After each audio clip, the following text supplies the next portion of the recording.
E aí, galerinha do oitavo ano, tudo bem? Então, na aula de hoje a gente vai fazer a revisão da avaliação referente à economia mineradora, mineração no Brasil colonial, certo?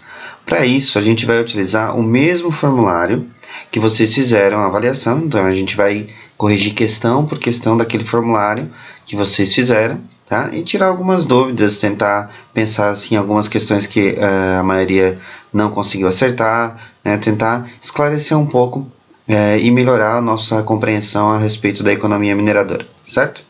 Vamos acompanhar com o professor então? A questão número 1, ela diz o seguinte: com a descoberta das minas de metais e pedras preciosas nos séculos 17 e 18, muitos colonos aventureiros de outras capitanias do Brasil dirigiram-se à capitania de São Paulo, onde à época encontravam-se centros de mineração. A relação entre mineradores paulistas e aqueles que lá chegavam passou a ficar tensa na primeira década do século XVIII, fato que deu origem ao confronto sangrento conhecido como. Então, basicamente, aqui a gente teria que assinalar o nome do confronto que aconteceu entre os bandeirantes paulistas que já estavam fixados no território da mineração, foram os primeiros a explorar esse território, e aqueles que vinham de outros estados. Então, todos aqueles que vinham de outros estados eram chamados de uma forma pejorativa pelos paulistas de emboabas, certo? Então a gente vai ter que pensar qual era o nome do conflito entre os paulistas e esses que vinham de fora de outros estados para a região mineradora. Vamos lembrar que a gente está falando da região das Minas Gerais, né, que fica onde hoje é Minas Gerais, Mato Grosso e Goiás, basicamente, essa região da mineração. Isso é essencialmente Minas Gerais e Goiás, tá? Mas é importante a gente pensar que os primeiros a chegar nessa região foram os paulistas, oriundos da capitania de São Vicente, hoje São Paulo, e eles não gostaram muito da chegada de outras pessoas de outros estados, certo?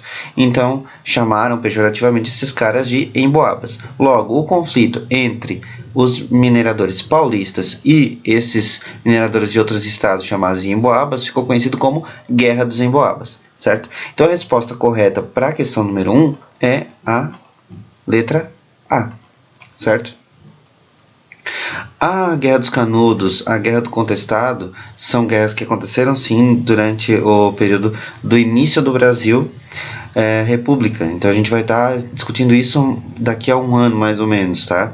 E então esses dois conflitos a gente não precisa nem discutir agora. Guerra dos Tropeiros é apenas um termo que eu coloquei ali para tentar não seria confundir, mas uma outra opção. E Guerra do Distrito Diamantino também não tem nada a ver, é Guerra dos Emboabas, tá?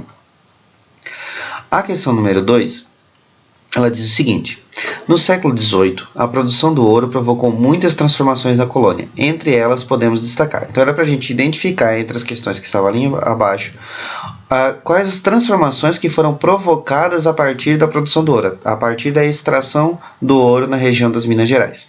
Vamos tentar olhar item por item para a gente pensar um pouquinho, tá? Letra A urbanização da Amazônia, o início da produção do tabaco e a introdução do trabalho livre com os imigrantes. Bom, nenhum desses itens tem a ver com o que nós estamos trabalhando, né? Porque a gente sabe que a exploração do ouro foi essencialmente com mão de obra escrava, né?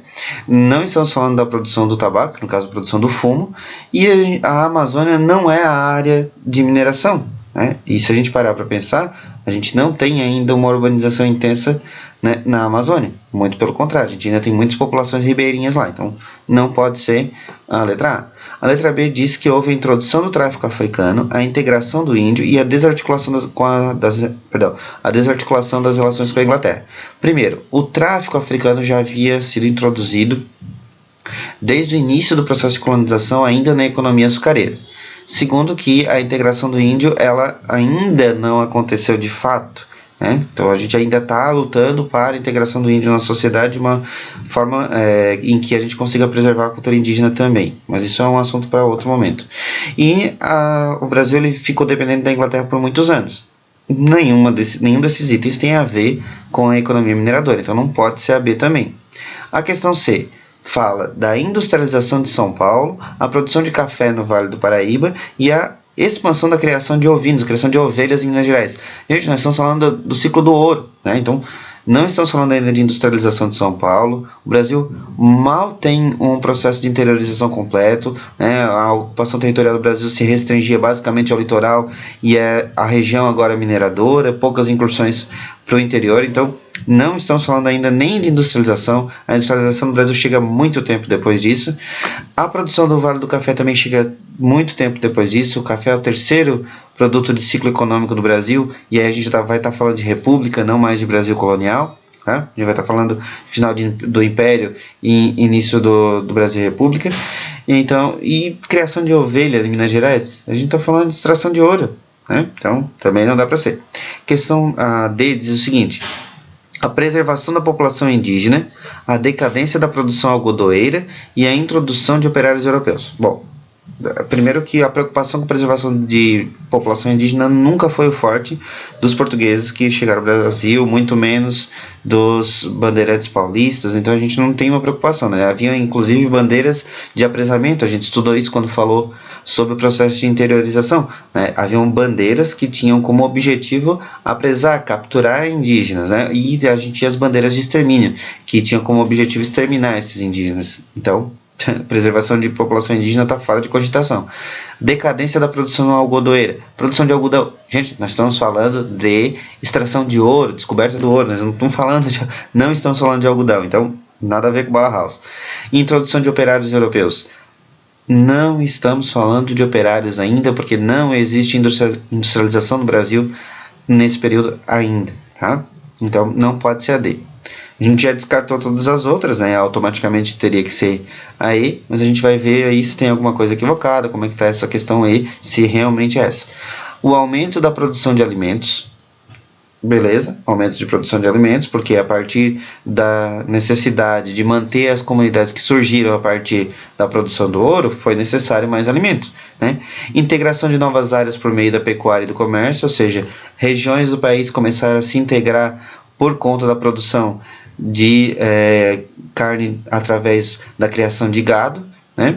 E não só a carne, mas a força motriz para alguns engenhos, a questão do transporte de carga utilizando a tração animal, né? A questão do couro dos animais utilizados para o vestuário, aí a carne para alimentação. Então a criação de animais passou a integrar algumas regiões do país, e o comércio também começou a ser intensificado a partir das novas rotas criadas para o interior, indo em direção às áreas de mineração. E esse comércio, essa pecuária, essa produção de alimentos surge também para atender a demanda dessas novas cidades, essas novas vilas que vão surgir na área de mineração. E a mudança do eixo econômico para a região centro-oeste e para a região sudeste. A região centro-oeste na região de mineração e a região sudeste a região de escoamento, onde ficavam os portos em que o ouro era escoado, era enviado então para a Europa. Logo, para a gente poder resolver essa questão, as grandes mudanças ocorreram na área de produção de alimentos, na área de criação de animais, na área de comércio, e a mudança então do eixo econômico da região Nordeste para as regiões Centro-Oeste e Sudeste. O Centro-Oeste vai ser a região da mineração, mas o Sudeste vai ser o que vai crescer mais, porque vai ser o local de onde vai partir o ouro para a Europa, certo? Portugal, especificamente. Ok? Vamos continuar aqui a nossa correção. A questão 3 diz o seguinte: julgue as afirmações a seguir sobre a fiscalização realizada pela coroa portuguesa na zona mineradora de sua colônia brasileira e classifique-as em verdadeiras ou falsas. Tá? Então a gente vai analisar, a partir do momento que se descobriu o ouro, como é que foi a fiscalização disso por parte da coroa portuguesa. Como que a coroa portuguesa reagiu e como que ela controlou a exploração do ouro já nesse período inicial do século XVIII. Tá, vamos lá. O item 1 diz o seguinte: a partir do momento que os portugueses souberam da descoberta do ouro em terras brasileiras, a necessidade de controle sobre a exploração das jazidas aumentou. A afirmação verdadeira. Né? No momento que eles descobriram o ouro, começou a aumentar a necessidade de controlar aquela região, até para garantir que o ouro não fosse desviado, não fosse contrabandeado, né? A questão 2. A pressão exercida pelos portugueses junto aos mineradores motivou uma série de conflitos entre os colonos e as autoridades metropolitanas. Autoridades metropolitanas, nós estamos falando das autoridades da coroa portuguesa. E houveram, sim, vários conflitos entre os colonos e a coroa portuguesa, essencialmente em função da situação de fiscalização excessiva que a coroa começou a fazer na área de mineração. Os colonos que estavam extraindo ouro queriam ficar com mais, e a coroa, por sua vez, por se considerar dona das terras, também queria. Então, a questão 2 é verdadeira, o item 2 é verdadeiro. Tá? Questão 3, item 3.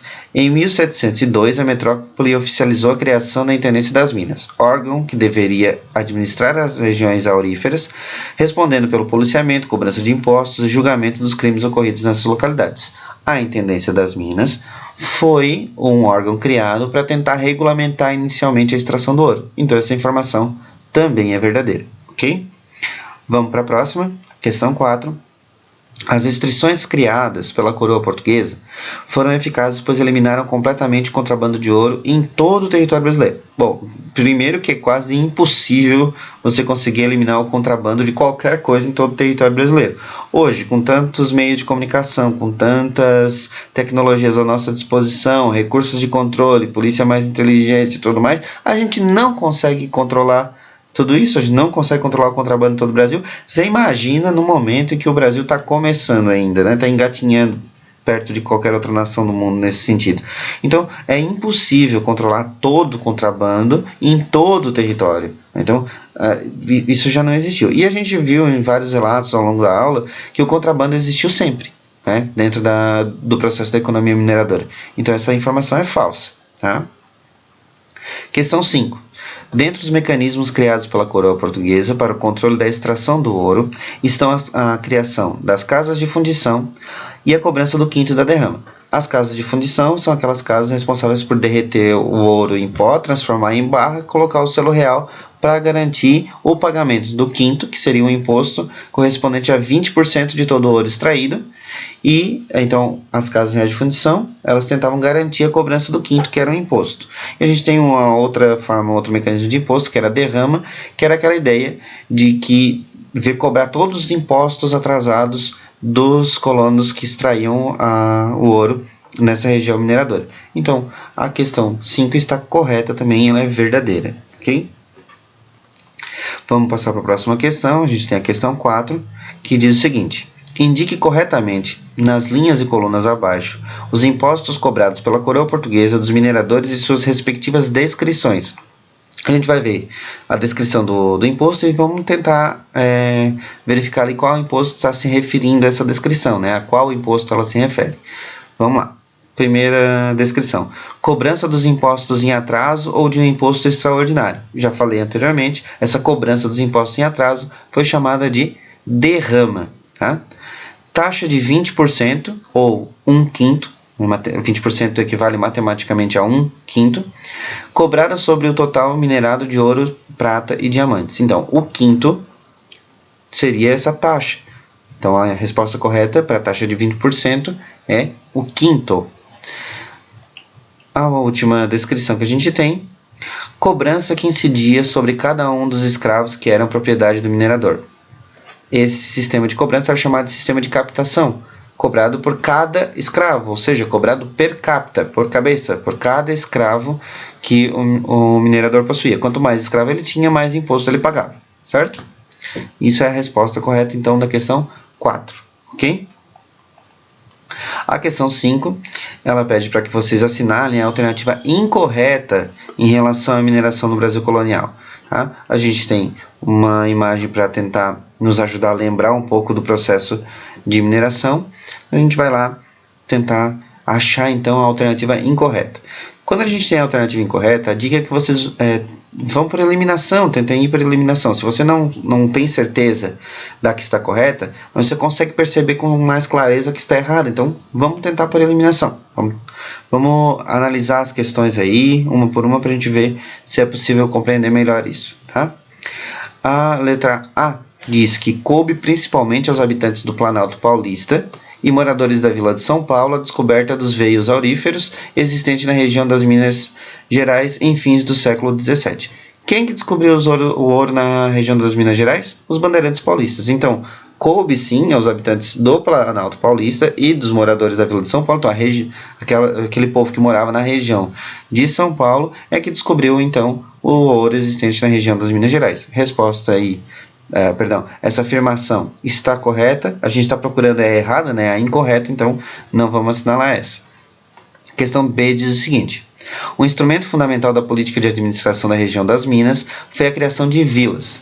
Vila do Ribeirão do Carmo, a Vila Rica de Ouro Preto, Vila de Nossa Senhora da Conceição do Sabará, que é a atual Sabará, Vila de São João del Rei e a Vila Nova da Rainha de Caeté, entre outras vilas. Então, um dos mecanismos que a coroa portuguesa encontrou para tentar controlar a área de mineração foi criar vilas e criar estruturas administrativas nessas vilas. A afirmação aí está correta e a gente está procurando, como eu falei anteriormente, a gente está procurando a alternativa que está errada, a gente vai assinalar que está errada.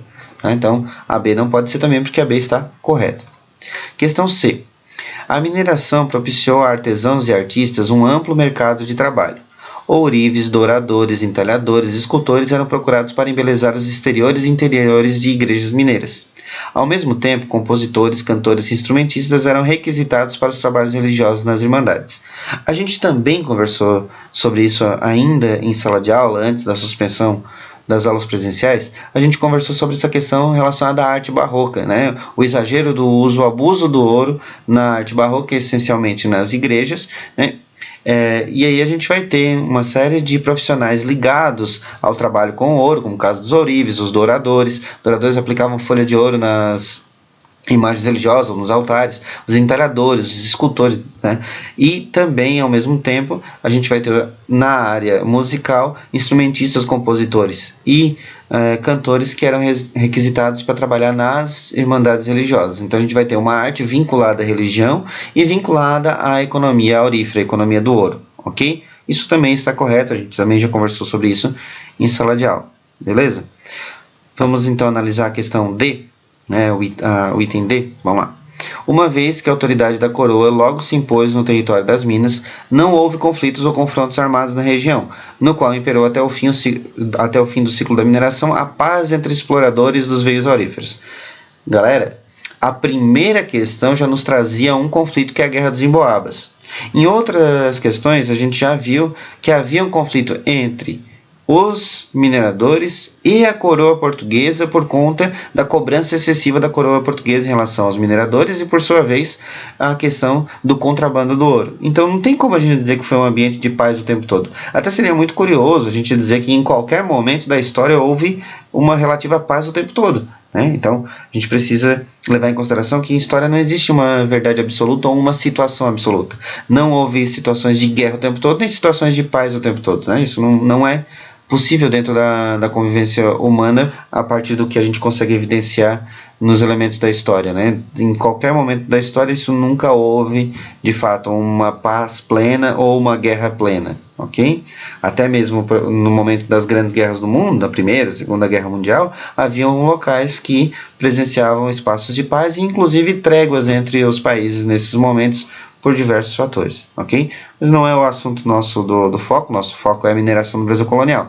Mas só para a gente entender que, mesmo que eu não soubesse que as outras estavam corretas, no momento que está falando que imperou até o fim do ciclo a paz, a gente já pode desconfiar da questão aí, ok? Que nunca houve conflito, né? Então a gente já desconfia dessa questão. A questão D, então, está incorreta, e como a gente tem que marcar a resposta errada, então, nesse caso, a resposta correta da questão 5 seria a letra D, ok? Questão 6. Leia o texto a seguir. O documento ressalta as dificuldades da coleta do tributo régio do quinto. Tributo régio é o tributo real, tributo da coroa portuguesa do quinto. Em seguida, responda as questões que se referem à mineração e ao controle da extração aurífera. Vamos ver o texto? Pois que, sendo menor o número das fábricas de mineirar que ficam ao sul de São Félix, elas renderam ao quinto, na Casa Real de Fundição, em 1777, 216 marcos de ouro, e as do norte, 38 marcos. Isso demonstra que, apesar da maior extensão do terreno e o maior número de escravos ocupado no interior de mineirar, há muito extravio do ouro e a necessidade de empregar a maior vigilância para evitar esse roubo no norte. Olha só, a gente está afirmando aí no texto que a gente está como referência a região de São Félix, e as áreas de mineração que ficam ao sul de São Félix, mesmo sendo menores, rendem mais ouro do que as áreas de extração do norte, certo? Então essa é uma afirmação que o texto está trazendo para nós. Baseado na afirmação do texto, a gente tem a questão A. Explica a razão da diferença de arrecadação do quinto entre as regiões mineradoras do norte e no sul apresentada no texto. O texto traz para nós, a gente vai voltar aqui, tá? Olha só, que existe muito extravio do ouro. Então, segundo o texto, a razão de que as colônias, a região norte de São Félix, ao norte de São Félix, dá menos ouro que a região sul é porque há mais contrabando na região norte. Há muito extravio do ouro através do contrabando. Então, isso já é a característica que está apresentada no texto. Não precisava ir em nenhum lugar procurar, o próprio texto estava afirmando isso, ok? E a questão B está pedindo para vocês analisarem e explicarem a função desempenhada pelas casas reais de fundição, justamente nesse contexto, né? As casas reais de fundição, o que elas eram? Eram mecanismos de controle do contrabando do ouro, uma tentativa de controlar o contrabando do ouro. Então, o papel delas, né, a função que elas desempenhavam, era de tentar evitar o contrabando de ouro e garantir a cobrança do quinto, né? Por quê? Com a proibição da circulação do ouro em pó, as casas de fundição foram responsáveis por transformar o ouro em pó em barra e colocar o selo real. Só podia transportar e comercializar o ouro se fosse em barra, não podia o ouro em pó, pepita, pedrita, uns pedaços menores de ouro não poderiam ser transportados, tinha que ser nem comercializados, tinha que ser em barras de ouro. Parece o Silvio Santos, né? Oi, não sei quantos em barra de ouro, mas nada a ver com isso. A ideia central é que as casas de fundição elas já iam reter o ouro durante o processo. Então, o ouro que ia ser transformado em barra, a parte do quinto já seria retirada na própria casa de fundição. Então, a grande função dela no controle seria isso, garantir a cobrança do quinto. Por isso, a proibição da circulação do ouro em pó. Qual é o papel da casa de fundição, então? Garantir a cobrança do quinto, certo? Esse é o papel central dessa casa de fundição. Questão 7 é uma outra interpretação também de um texto. Tá? Questão 7 ela diz o seguinte: a descoberta dos filões de ouro nas Gerais acelerou o processo de interiorização da colônia no final dos 600 e acentuou o movimento migratório em direção ao sul. Então, olha só, houve um aumento da migração populacional em direção à região sul, ou seja, do nordeste, né, a direção nordeste-sul, e aí por sua vez passando pelo sudeste e centro-oeste, e além disso, ele acelera o processo de interiorização. Tá? A gente já conversou bastante sobre o processo de interiorização no Brasil. E esse texto que a gente vai trazer ali, ele trata um pouco dessa economia mineradora. A gente vai ler o texto para poder responder as questões. Minas Gerais rural, dos anos pioneiros, apresentava feições que contrastavam gritantemente com a economia latifundiária de plantation do litoral. O que é a economia de plantation? Relembrando, é uma economia baseada no cultivo de um único produto com mão de obra escrava em larga escala e para exportação. Isso é o modelo plantation. Grandes fazendas produzindo um único produto com mão de obra escrava com o objetivo de exportar o produto. Isso é a ideia de plantation. O surto do ouro criara pela primeira vez um mercado a centenas de quilômetros da costa para produtos como cachaça e açúcar, até então apenas exportados. Então, a lógica da mineração mudou a ideia de produção para exportação. Ela cria um mercado centenas de quilômetros do litoral, ou seja, um mercado no interior, um processo de comercialização, processo mercadológico no interior, certo? Para comercializar produtos que antes eram apenas para exportação. E aí a gente tem o exemplo da cachaça e do açúcar. Então vamos lá. Pensando no que o texto está trazendo para nós, a gente vai, na letra A, comentar a principal alteração na economia colonial introduzida pela produção aurífera, segundo o texto. Segundo o texto, a principal mudança trazida pela economia mineradora foi a criação de um mercado interno, certo? Ou seja, o estímulo ao comércio no interior da colônia. Não mais produzir somente para exportar, para mandar para fora, mas a produção para o consumo interno. Então, segundo o texto, a grande mudança foi a criação desse mercado interno, essas relações mercadológicas internas no Brasil, certo? Isso é a letra A. A letra B pede para citar uma medida que a coroa, uma medida de normatização, uma medida que a coroa fez para normatizar a arrecadação de tributos na região das Minas, no sentido de controlar o contrabando e maximizar receitas. A gente podia citar aqui, enquanto medida, a criação das casas reais de fundição, a criação do imposto do quinto, a criação do imposto do sistema de captação, a criação do imposto da derrama, qualquer mecanismo que a coroa portuguesa tenha tentado utilizar para evitar o contrabando. Então, podia citar qualquer um desses e é considerar como correta. Tá? Vamos para a próxima questão. A próxima questão é bem interessante, que era uma análise de um gráfico. Muita gente deu uma perdida aí nessa análise, né? Mas ela é uma análise bem simples. Vamos pensar aqui o gráfico. Nessa barrinha mais clarinha, branca, nós temos a produção e da exportação de açúcar. Então a gente tem aqui o valor da exportação do açúcar em libras esterlinas. Então a gente passa aqui de 3 milhões de libras já em 1650 de exportação de açúcar. A gente tem aqui na barrinha com a linha diagonal o ouro e os outros produtos com a barra preta, certo? Se a gente parar para pensar, o ouro foi descoberto, as primeiras jazidas de ouro são do século XVIII. A gente tem a ocupação do território com o movimento bandeirante a partir do século XVI e no século XVIII, bem no início do século XVIII, a descoberta das primeiras jazidas de ouro. Então aqui, olha a mudança. Aqui o ano de 1700 é o último ano do século XVII, então logo em seguida já é século XVIII. Né? 50 anos depois do início começa a aumentar a produção aurífera. Estão vendo? Olha a diferença aqui. Certo? Aqui já está quase igualando ao açúcar. A gente consegue perceber que em nenhum momento a produção de ouro, a exportação do ouro, se iguala à exportação do açúcar, mas há uma mudança considerável a partir da descoberta das jazidas. E outra questão que chama muita atenção é o crescimento da população. Antes da descoberta do ouro, o registro populacional do Brasil marcava cerca de 300 mil pessoas.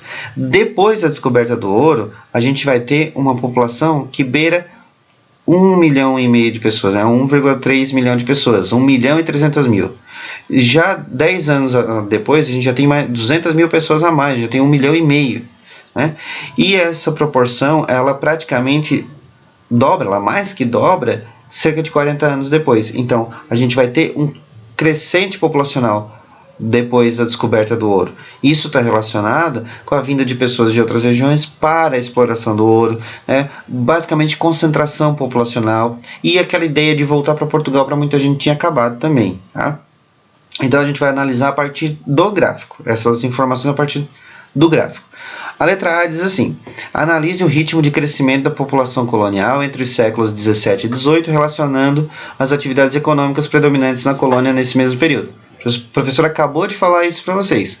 A partir da descoberta do ouro, houve um aumento populacional. Houve um crescente aumento populacional, certo? A gente está relacionando a atividade econômica, que é a mineração, com o crescimento populacional. Muita gente vindo para aquelas regiões da mineração em busca de melhores condições, se aventurando, gente vindo de Portugal para o Brasil também com a notícia da descoberta do ouro, por isso um aumento populacional tão grande nesse período.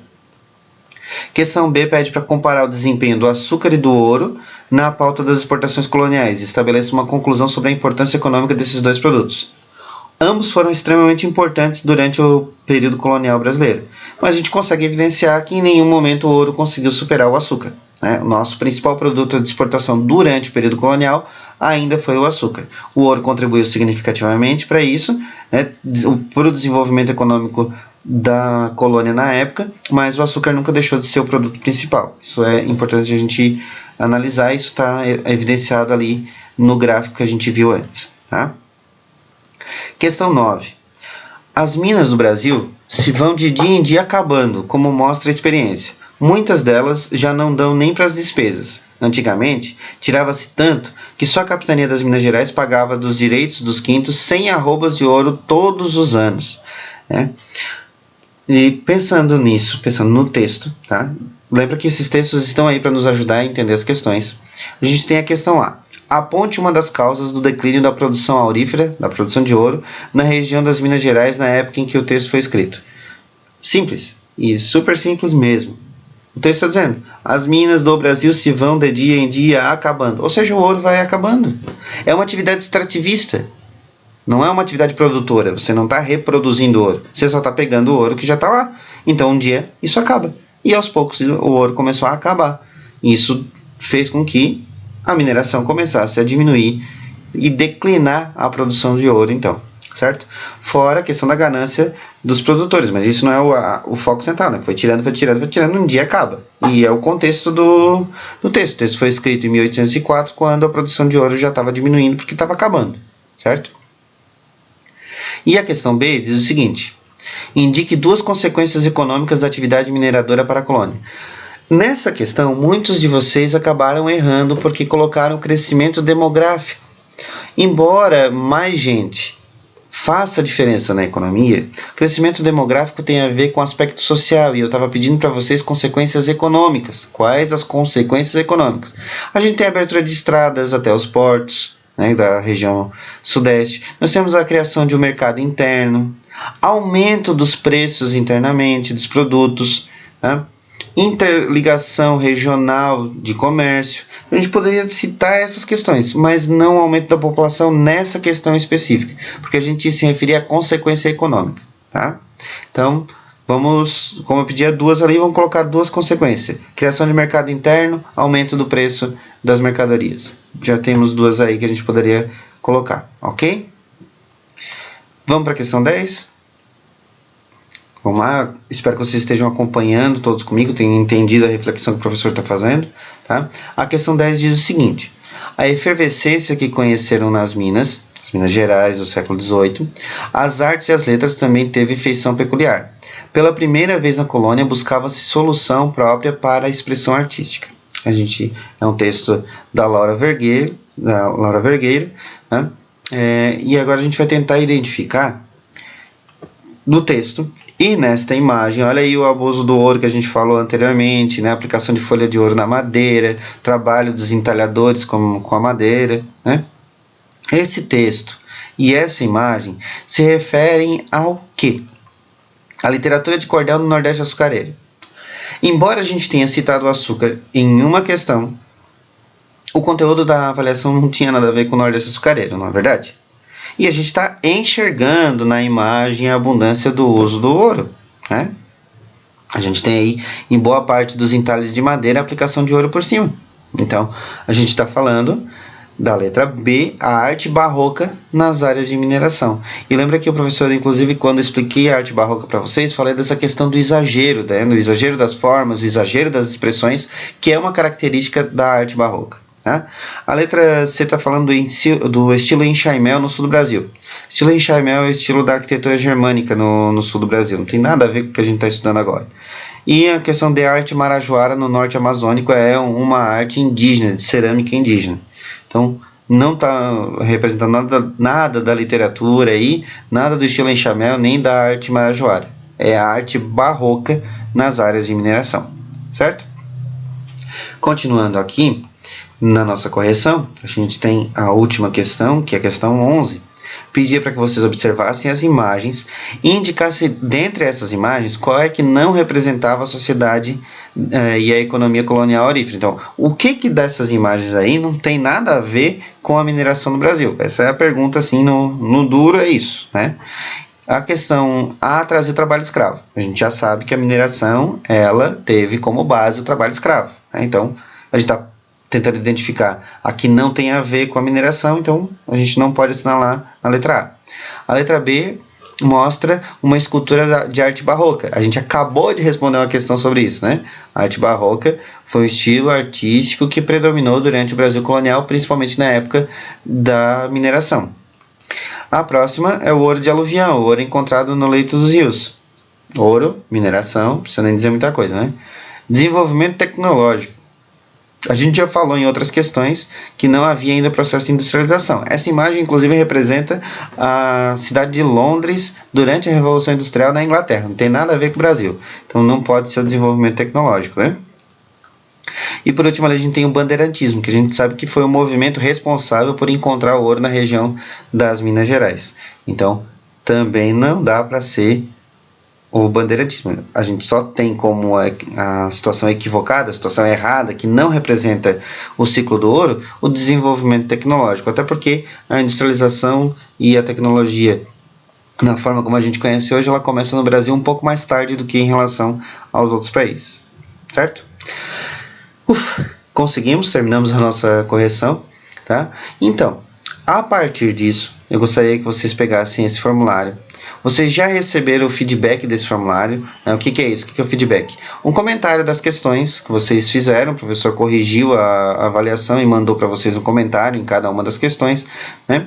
E a partir disso, vocês vão agora refazer esse formulário no caderno, somente as respostas, não precisa copiar tudo, porque vocês vão ter acesso a esse formulário na internet sempre que vocês quiserem, ele vai estar disponível, então não precisa copiar as perguntas, mas eu gostaria que vocês copiassem as respostas, né, e refizessem essas respostas a partir do que a gente discutiu nessa correção, nessa aula, ok? Por quê? Porque assim a gente vai estar revisando o conteúdo também. Além disso, o professor deixou no Google Classroom uma atividade de revisão sobre esse conteúdo. São algumas questões sobre esse conteúdo para a gente revisar ele também, e depois a gente vai marcar uma recuperação de nota para quem não conseguiu atingir a média nessa atividade. Tá? Então, fica o compromisso com vocês agora, né, de fazer a revisão dessa avaliação no caderno de vocês e depois fazer a revisão através dos exercícios que o professor colocou lá no Google Sala de Aula, no Google Classroom, ok? Beleza? Era isso que a gente tinha para hoje. O professor está morrendo de saudade de vocês, mas infelizmente a gente ainda não pode se encontrar, né? Vamos tomar todos os cuidados devidos e esperamos que em breve a gente retorne para as aulas presenciais, certo? Vamos lá, mãos à obra, bom trabalho e fiquem bem.